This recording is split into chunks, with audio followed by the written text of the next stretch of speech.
Oh, am I gonna pass it though? Oh shit. Well, there's only one way to find out anyway. Anyway, so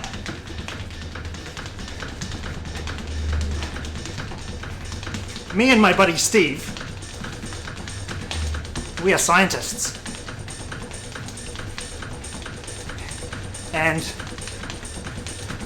we are very interested in the ocean.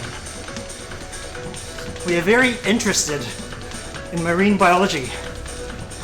Holy crap, this is a lot faster than Crab Reef. And so, me and Steve were thinking of ways on how to improve life for our aquatic friends. And so, what better way to do it than to have an underground lab. Sorry, a lab in the ocean.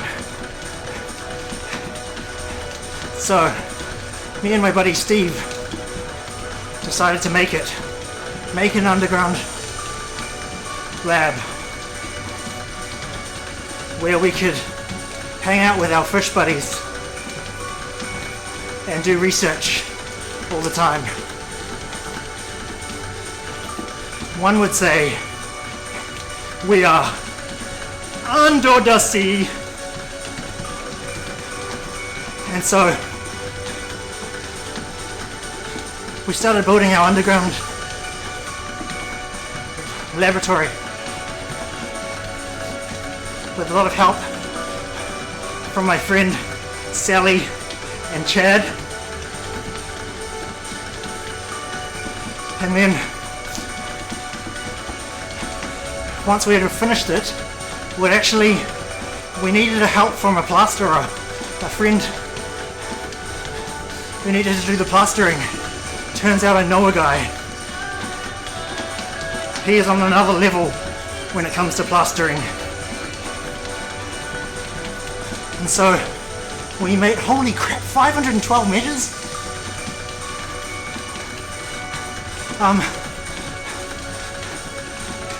So my friend Sky did the plastering for us in our underground layer. It's also a lab.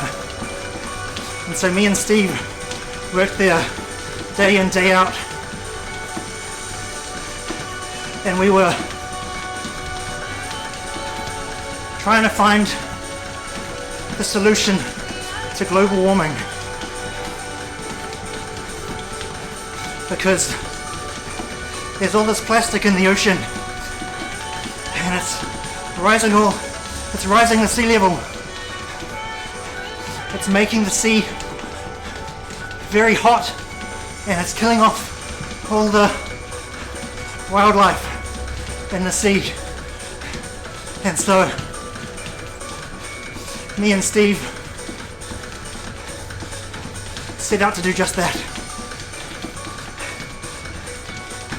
So we decided to try to figure out how to make a chemical that dissolves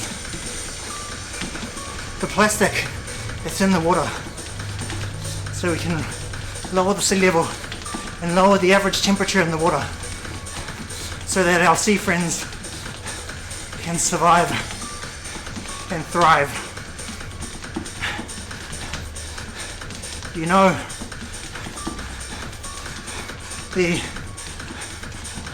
all the fish and all the crabs that love to go to Hawaiian brines would love to stay alive.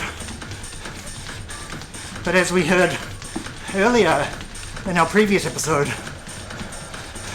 crabs should never go to Hawaiian brines because they end up becoming crab meat. So Steve and I decided to put signs all around the ocean, under the sea, say to all you crabs out there, don't go to Hawaiian Brian's. Don't be tempted by the crab rave. It will not turn out pretty for you. So that was step one in order to make our crab friends stay alive.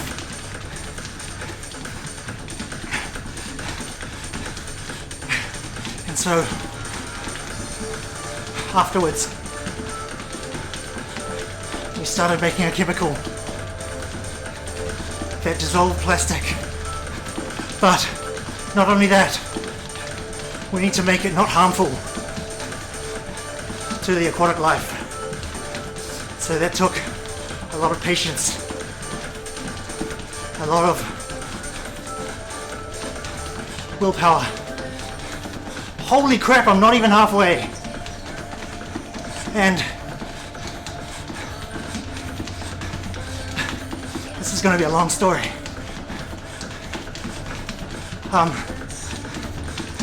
So me and Steve were doing lots of tests, and the tests weren't going so well. It wasn't dissolving the plastic like we wanted to. So we called our friend who likes very hard challenges. Very, very difficult challenges. He likes to do things on the hardest difficulty possible. He would keep beating away at it non-stop until he gets the solution, and he beats it. So I think that is a very good idea. His name is Beaklet.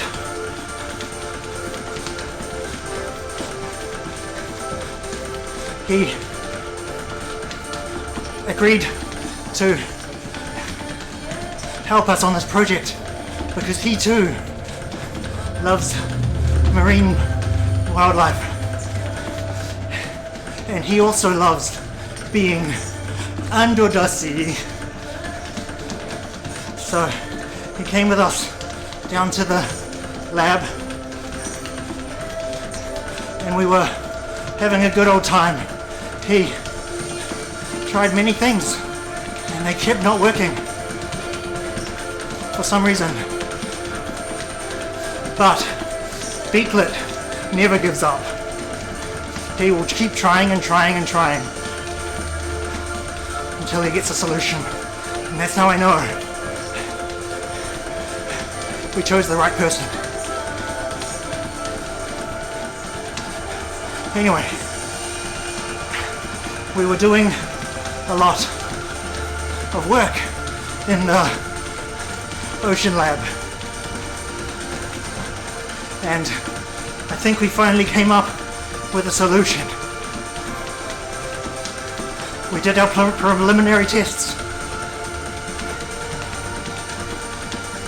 and the tests were turning out very well. And so we released it into the New Zealand Ocean, and lo and behold, the sea level started decreasing very slightly, very slowly, and the average temperature was decreasing very, very slowly. And then we found that it was also helping the marine life thrive and stay alive. And so we saw this as an absolute win.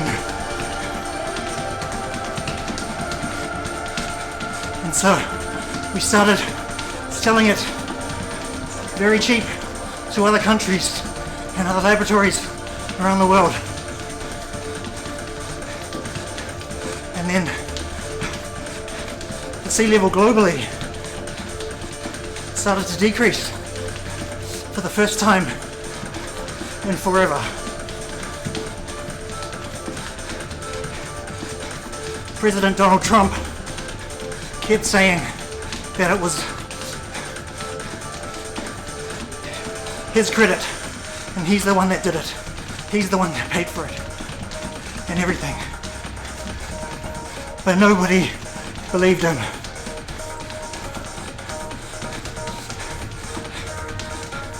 And everybody kept saying no. But President Trump kept saying that it was his idea and his money, with hopes that it'll help him win the election. But it turns out the election has already been lost. So there is nothing he can do, unfortunately, for him. Anyway, under the sea, all the fish started giving us high fives because they were able to meet up with so many more new friends, meet new people and stuff. And me, Steve, and Beatlet were superstars, and we all got Nobel Peace Prizes because of our wonderful discovery. Scientists predicted that this will reverse global warming enough so that we can survive long enough to research everything else that needs to be done to reverse global warming. So, me, Steve, and Beaklet were on Time magazine and all these shows, having interviews and everything. And it was great.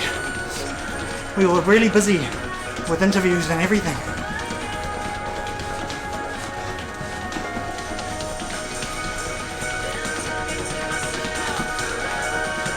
I have been talking to myself forever.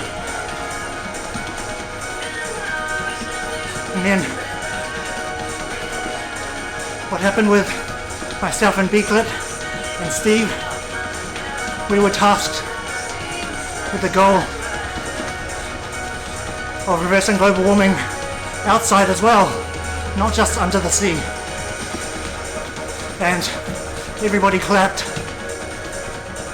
and it was a great story because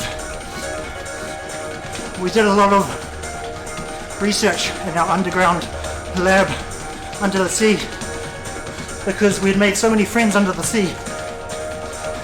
Things are better down where it's wetter. So we had lots of help from our fish, and we managed to find a solution to global warming. We found something that converts carbon dioxide into oxygen. And then we got knighted by the Queen, who never dies, who was immortal. And we were on Time magazine 2 years in a row for our valiant efforts. And everybody around the world, except Donald Trump, cheered us on. Thank you very much. Thank you for listening to my story of the Oceanlab Megamix.